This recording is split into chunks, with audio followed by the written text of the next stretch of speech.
지금은 다 네이버 부동산 쓰시잖아요. 거의 다.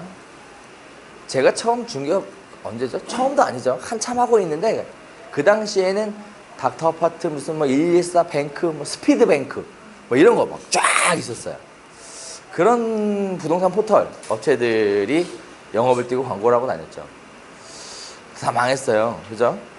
망했어. 왜 망했죠? 혹시 아세요? 그 부동산들이 망한 이유는 딱 하나예요. 거기 딱 들어가 보면 전부 다 허위 매물이었어. 그 당시에는 뭐라 그랬냐면 시세가 6억 4천이잖아요. 그러면 5억 4천에 올려. 매물을. 그래서 전화만 무조건 오게 해요. 전화 오면 무조건 땡겨서 안 쳐요. 그러고 나서 사실은 6억 4천입니다. 이렇게 얘기했거든. 그러면 당시에 부동산 포털 업체에서 이런 얘기했어요. 뭐라고 했냐면 그렇게 해서 신고가 들어오면 정지를 시킬 겁니다. 이렇게 얘기했어. 정지하면 뭐해? 딴 데로 가는데. 그러니까 정지를 먹은 사람이 없는 거지. 그러니까 온 부동산 포털에 허위 매물 난립이에요. 진성 매물이 없을 정도야. 왜? 진성 매물 올리면 전화가 안 오니까. 그걸 노리고 등장한 게 네이버예요. 그걸 노리고 등장한 게. 네이버가 들어와서 뭐 했어요? 확인 매물. 그래서 소유자 전화번호를 무조건 쓰도록 돼 있었어요. 처음엔. 무료였어. 그래서 중개사들이 그걸 했을까요? 소유자 전화번호를 쓰니까 사실은 우리가 그게 다잖아. 했을까? 안 했지. 안 했지. 그래서 네이버가 고전을 해요, 처음에. 그러다가 결국은 타협을 하죠. 그래서 뭘로 바꿔요? 사인으로 바꾸죠. 그래서 시작을 하게 된 거예요. 그리고 허위 매물 신고가 걸리면 광고 못하게 하겠다 이거지. 그렇게 했어요. 그리고 약속을 지켰죠. 그랬더니 어떤 일이 발생해요? 진성 매물만 올라가게 되는 거예요. 그러니 기존의 포털에 있던 매물들이 전부 다 어디로 빨려 들어가요? 네이버로 다 빨려 들어가는 거예요. 왜? 손님들이 네이버에서만 물건을 찾으니까. 그래서 스피드뱅크 부도가 난 거예요. 그래서 부동산 124는 미래에셋 생명에서 인수를 한 상황이고 이렇게 된 거예요. 그래서 네이버가 지금도 강세죠. 지금도. 자, 네이버에서 부동산 매물을 그렇게 했는데 네이버에서 그러고 나서 뭐 했어요? 프리미엄 서비스. 그래서 단지마다 뭐 얼마씩 돈을 받고 이렇게 했죠. 얼마였는지 혹시 아세요? 강남의 아파트 단지는 6개월에 1,200만 원씩 했어요. 그런데도 자리가 없어서 못 들어갔어요. 자리가 없어서 맨날 네이버에 항의 전화했어. 왜? 1,200만 원 이상을 번다는 얘기야. 그게 맨날 항의 전화를 했어요. 그때 네이버가 이제 뭘 해요? 개수를 늘리죠.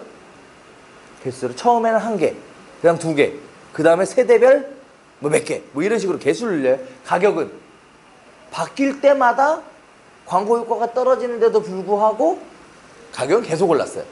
그러면 여기서 제일 중요한 건 뭐예요? 제일 먼저 광고한 사람은 떼돈을 벌었던 거예요. 그래서 온라인은 선점이 가장 큰 효과를 보인다는 얘기예요. 그래서 온라인에서 선점하려면 뭘 알아야 돼요? 트렌드를 읽을 줄 알아야 돼요. 트렌드. 사람들이 어떻게 흘러다니는지에 대한 트렌드. 그걸 읽을 줄 알아야만 선점이 가능해요. 그 트렌드는 누가 알려줘요? 내부에서 알려드려요. 이렇게 변하고 있습니다. 이거 하세요? 이거 하지 마세요. 대표적으로 여러분들에게 하지 말라고 하는 게 뭐냐면 옐로우 아이디, 뭐 카카오톡, 카카오 스토리 이런 건 하지 말라 그래요. 하는 거보다 효과가 별로 안 나와서 하지 말라고 그래요. 대신 다른 걸 하라 그러죠. 이렇게 저희가 테스트 해보고 효과에 따라 이거 좋다? 안 좋다? 알려드려요.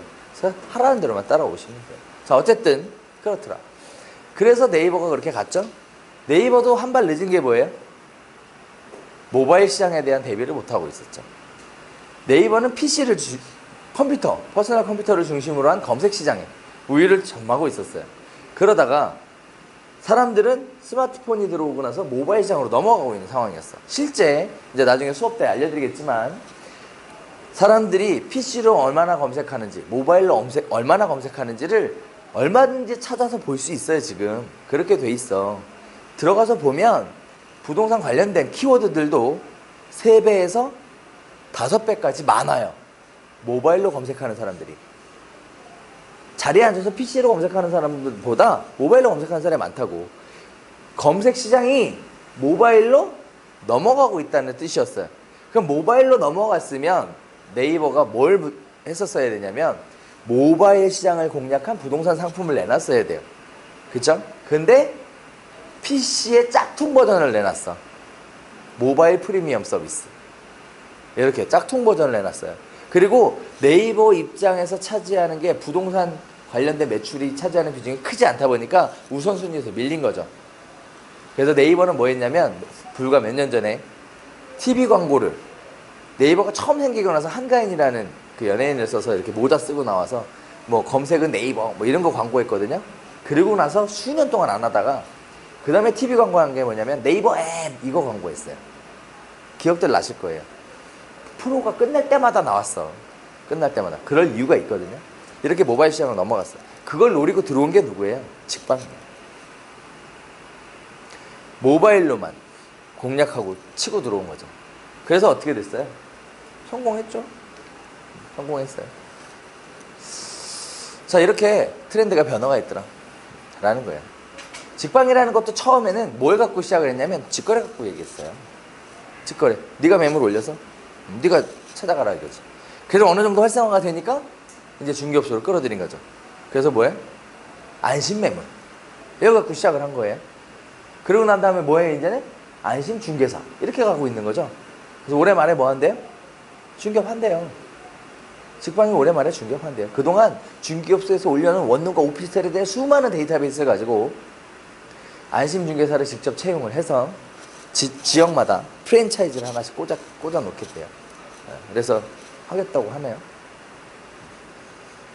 와, 이제 원룸하고 오피스텔도 못하겠네. 맞는 얘기예요. 현실이라고. 변호사가 들어와서 못하고, 직방에 들어와서 원룸하고 오피스텔 못하고, 변호사가 들어오면 뭘 제일 먼저 못할까? 아파트부터 못해요. 아파트 아웃. 변호사들이 주장하는 게 뭐예요? 인터넷 중개예요. 인터넷 중개. 지금 하고 있는 게 99만 원에 할 수 있는 이유는 뭐예요? 인건비가 안 들어갔기 때문에. 부동산 중개업에서 가장 기본이 되는 게 인건비야. 임장활동 왔다 갔다 하는 동안 시간이 소요가 되는 거야. 근데 걔네들 홈페이지 들어가 보면 3D로 돼 있어요. 그래서 굳이 가서 보지 않아도 뷰 같은 거 그냥 적나라하게 잘 나오죠. 적나라하게 깨끗하게 나와요. 네, 3D로 돼 있어요. 그러니 언제? 계약할 때만 가서 보고 계약하면 된다는 거야. 중간에 쓸데없이 시간 낭비할 게 확 줄어버리니 인건비가 세이브가 되겠지? 그러니까 99만 원을 받고 해도 남는다는 얘기가 나오는 거예요. 걔네들 계산으로는. 부동산 중개업은 그에 대한 대안이 없죠. 없어요. 이렇게 하고 있죠. 옛날 교육자료도 있잖아 벌써.